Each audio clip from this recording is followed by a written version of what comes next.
lovely day. Good day to you. Well, I finally got out here to make one of these videos I've been talking about. It's more of a long-winded one. I actually wrote everything down that I wanted to say, because I can't just do it from the top yet. You know, I get so, if you know me, sometimes I'm such a roundabout thinker, I suppose. I have a roundabout way of saying things, I'm told. So here we go. What do I want to talk about today? Are the public school systems in general, effective at educating the youth and promoting self-development? Giving them, I don't want to say anything else, just is the public school system and the school systems in general, are they effective at educating the youth and promoting self-development? As they should be doing, I hope you agree. And I'm going to jump into it. And I'm going to come a little bit back to this point, but I want to talk about a psychologist by the name of Sigmund Freud. He's an Austrian neurologist and the founder of psychoanalysis, which I'm sure you've seen before or done or heard of, which is a clinical method for treating psychopathy through dialogue between a patient and a psychoanalyst. The traditional sit in a chair, listen to somebody else, who's got the book, all that stuff. Yeah, he developed that. I'm sure you already know if you know anything about psychology, you know who Sigmund Freud, you've heard his name. As Jordan Peterson says about him, he's a Canadian clinical psychologist and professor of psychology. He has really good talks on YouTube. Some of Freud's works, as he put it, it's outdated or what have you, and a lot of people say, oh, well, he's thinking way back, but his, so much of Freud's work it really laid the foundation for modern day psychology and just psychology in general as we know it. And one of my favorite things about this guy, I first learned about Freud in high school psychology class, and I remember reading about his theory of multiple intelligences. It absolutely blew my mind. It was some serious internal head bobbing. The whole theory of multiple intelligences. So there's 8 intelligences, he claims. Logical, mathematical, linguistic, musical, spatial, bodily kinesthetic, intrapersonal, and I'm going to talk about that one a little bit more, interpersonal, naturalist. Just right quick, intrapersonal refers to self-awareness. Some people say Sigmund Freud would be a good example of that. And then inter is obviously, like being a people person. You may have heard the saying, you can't judge a fish by how well it climbs a tree. Well, over 100 years ago, Freud obviously knew that. Now, some may argue that other people knew this long ago as well. And that's kind of neither here nor there. Some ideas are worth sharing with the world at the expense of not getting paid for them, like this video. So maybe he got it from somebody else who didn't get paid and he told them, is what I'm saying, but at any rate, sometimes you just got to get the idea out there, knowing the person, can do it, and later on in life you'd be able to, but, the world might not be able to wait that 10 years for you to profit off of it, and sometimes you got to take it. I've talked to people like that who've invented stuff, should have gotten paid, but kind of by their own stupidity didn't, but, like, it's life, I guess. Can't be salty, you got to just get up 8 times, fall down 7. As individuals, we can take this information and use it to discover our inner hardwiring, the theory of multiple intelligences. Not to say that's all you need. Some light switches are up and down, some are side to side, some are turn, some are clappers, and that's kind of like people, that's kind of like how brains work. So often I run into people and I know how my mind works, so I'll do certain things and they just don't understand or think, why would you do, what are you doing with this and that? And I think, this is really a good marker. This is how my brain operates. And yeah, I could try to train myself differently, but just this is the most effective thing for me, and it, you know, if I have to tweak it because like people are throwing tomatoes at me and cabbage, okay, but I think a lot of people need to understand that, and this theory really kind of just, you know, I think a lot of people, you don't have to be a psychologist or anything to just get that, like, oh yeah, there are multiple intelligences. Some people are good at music, and it's really a combination, and they have, if you're a savant, you might just have two of those things, but if the fact that we know this and do things like dot testing and just the way that it's structured. Let me continue though. I'm freestyling a little bit.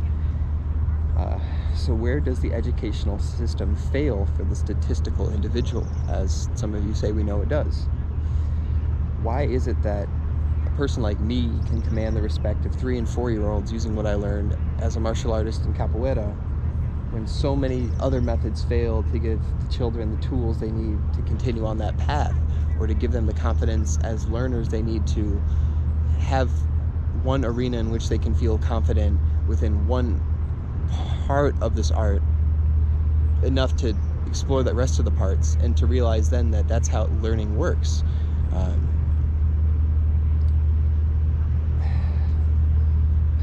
Path of self-development, as I said, the tools they need, the path of thinking for oneself, which you should be doing. You need to do that. That's ultimately my goal for all my students.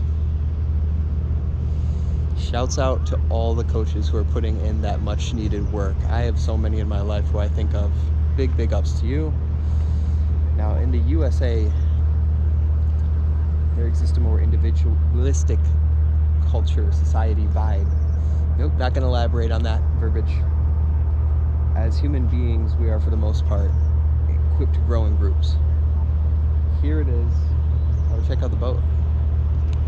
Hello. Oh, it's the Argo Sea. Nice. All right. Good morning. Such a lovely day out here. Make sure you get out. Give your shoulders a little rub. Your brain a squeeze. You know, sit in the sun. Find your spot. You know, do what you gotta do. But you know, maybe bring a GoPro if somebody's harassing you, and put them on the internet. You know, on the neighborhood thing. But let me continue. Like I said, this is why I write it down, because I'd be like 20 minutes in here.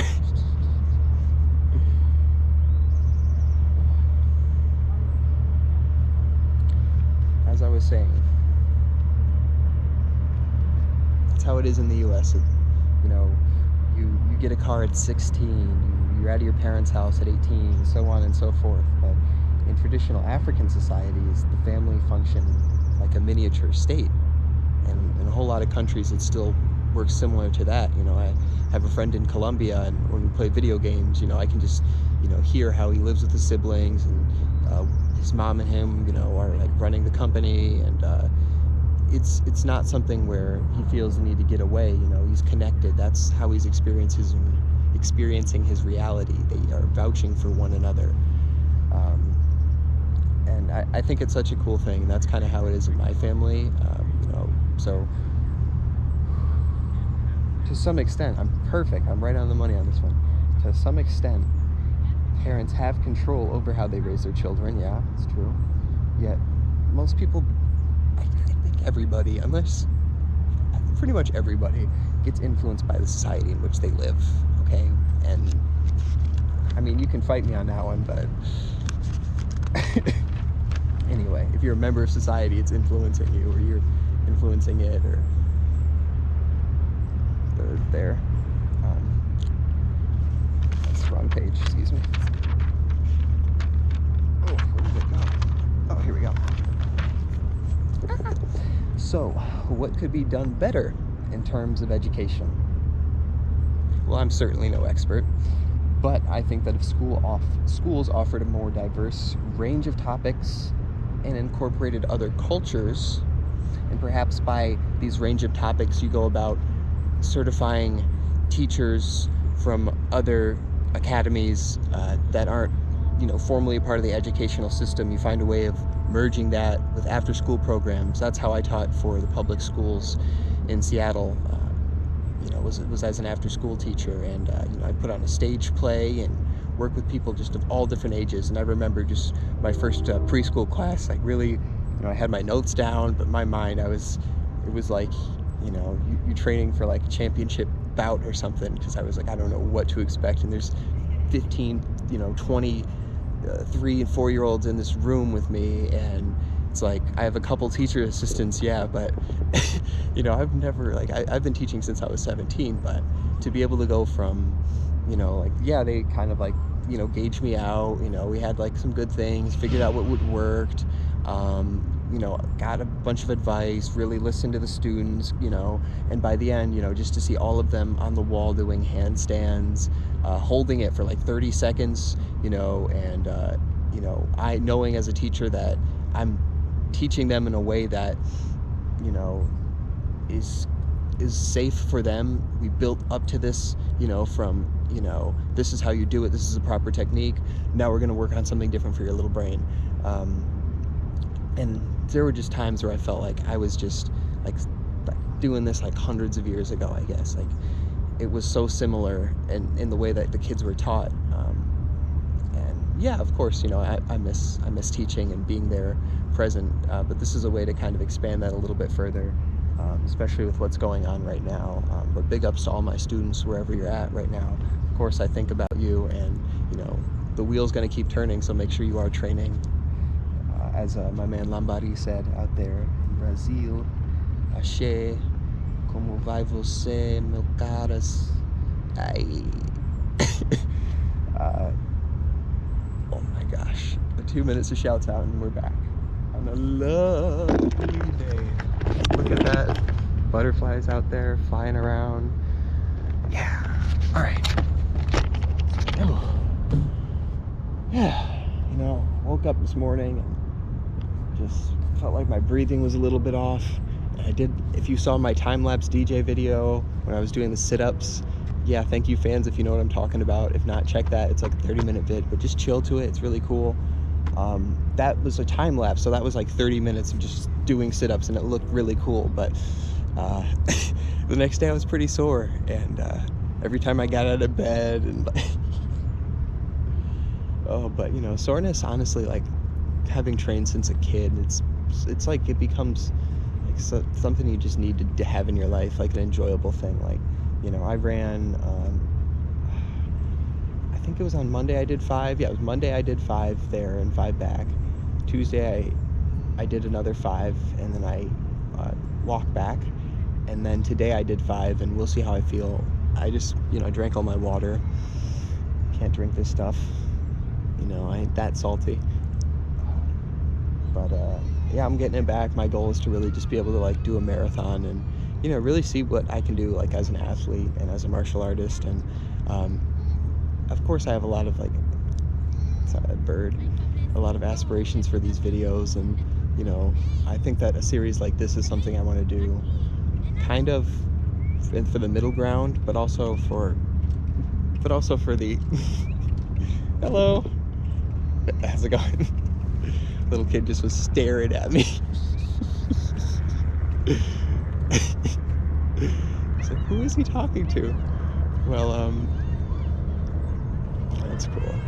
So, like I was saying, I'm trying to make some of these videos for, like, for children, to show them, or to just talk about certain things that, maybe I wanted to know when I was their age, and had the coaches, and maybe they told me, or however you get it. Oh my gosh. Oh. How's it going? There he goes.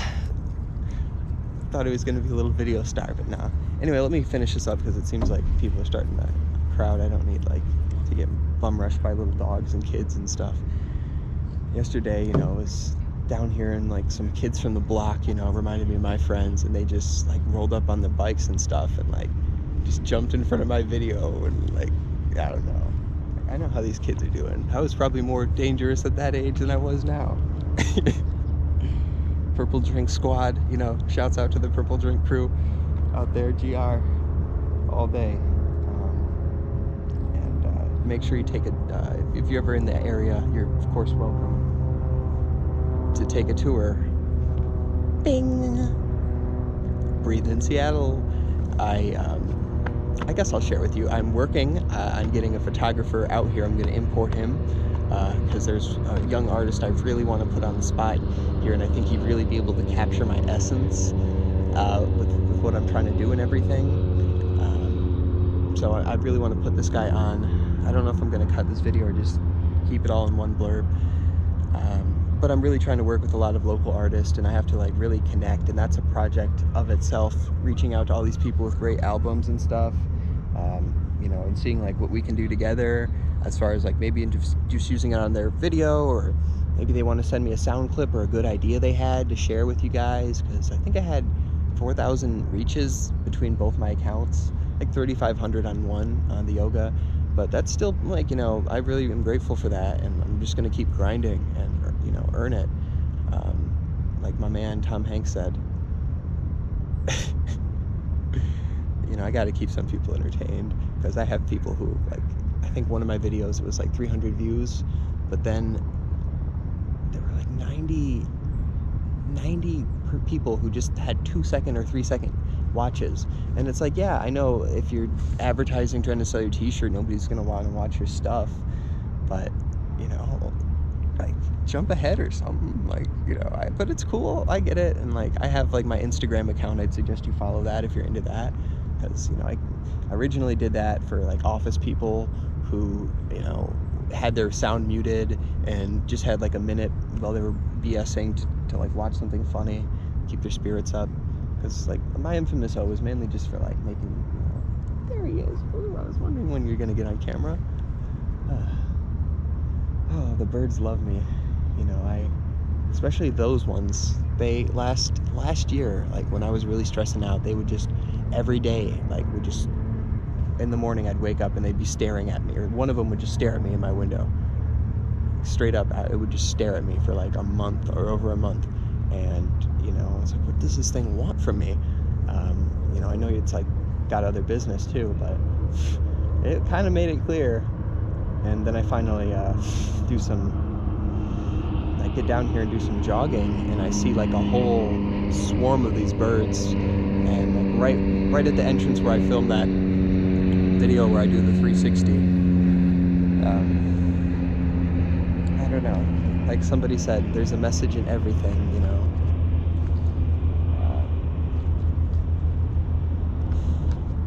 Let me finish this up. I'm pretty much done, and I want to keep it under 20. So what could we do better in terms of education? You know, I'm not an expert, and like I said, you know, we need to get some more teachers in there. We need to really open up our ideas, see how other programs are working, have, you know, I don't want to say little guinea pig experiments, have people you can trust and who are legitimate, but be willing to, you know, to branch out and to have, you know, maybe find a program of kids who want to learn like origami from a Japanese instructor, or, you know, just like, you know, there's so many skills that are out there. So bubble blowing, you know, video editing, like something like that is something a guy like me would love to go to a school, you know, who has a lab and a budget and set a program up like that. But that requires them working with the community and not like a board of directors who gets voted in and, you know, who spends time on re-election and all that stuff. Not that I'm not for like a democratic process. Please, would you think this is? But, you know, the community is responsible, the individual is responsible, society is responsible, and big one here, and I might have to double do this, but is that it seems like, you know, within my age, I'm 25, the government, I mean, when I was younger it seems like it was, but the government doesn't really seem like they have a reason to care about the development of the individual any longer, like just the safety and like, you know, stuff that like does matter, but it would be like if you were like, you had money but were going through a tough time, and like, or you didn't have money and were going through a tough time and you needed just somebody to talk to, you know what I'm saying? And like, they're like, yeah, they can help you with this, but all you needed was somebody to talk to, you know. that might not be the best example, but that's just one. And I feel like with the way that, you know, with things that are aired on the radio station and TV, it's like they've completely just kind of taken a step back, maybe taken some cash and been like, you know what, it's fine, we don't have to, this is the responsibility of, and then they kind of push it to the school or to the, you know, individual or to the parent, you know, who's dealing with modern day technology, the internet and all this other stuff. And, you know, they're trying to keep up with the, you know, just keep their head above water, and they don't know exactly how parental controls work, or that you can do this or that. And like, you know, it's tough out there. As a friend said, like the kids nowadays, you know, are bearing like the brunt of like all the crap that's just, you know, humanity and society's done, and like they can see it firsthand, and that's kind of shocking, you know. But it's also a very real thing about these kids, and you know, I have faith in the next generation. I really do, and they're. Make sure you're breathing it. Yeah. So, as I said again, it really seems like, yeah, you have to take it upon yourself and, you know, try to help your little brother out, you know, and your teacher has to help you out. And in the end, you know, you can't blame other people for the stuff that happens to you. Like, classic example I use is if you step in dog poop, like, you can get mad at the dog, but you should have been paying attention where you were walking. And yeah, a lot of different things are happening for that poop to get there and not be cleaned up like it should. But as I say, that's the bricks. Anywho, I do hope you enjoyed this video, and you know, I do think that if we did that, you know, and really switched up just a little bit maybe, and as I see, shouts out to the people who are, the programs that are working, because I don't mean to be negative or anything or overly critical. I'm not an expert, like I said, but I am, like Paul Robeson said, an artist expresses what the common person feels. Not to call you a commoner or, you know, anything like that, but I'm trying to express what a lot of people are out there feeling, and I hope, you know, that this is providing you with some knowledge and, you know, none or as minimal as possible ignorance, and I think that if we did that, the kids would naturally be interested in pursuing an education. For example, with video editing, I might not like math or computer programming. I might just like the artistic angle of it, and, you know, the appeal, that, you know, the angle of how a person's going to react to my video, or some other elements that go into it. But in the end, you know, if I like really love what I'm doing and want to commit, and I'm developing well and like being encouraged to continue to grow and not like shut down and stuff, I'm gonna realize that I at least have to be competent at this other skill, if not just for the sake of this skill, but then you get to a certain level and you respect people who are in that other field as well. Anyway, I'm done. I really hope you like this video. Make sure you like and subscribe. And this is Yoga with Oliver, and I also have a DJ channel, and I do a lot of like other silly, it's called Infamous O, Official Infamous O. Check that out as well. And we out. Make sure you get outside, drink a lot of water, eat some grapes, you know, dried mangoes. Please think about what you're eating, because you are what you eat. Don't be a scared caged animal. And we end.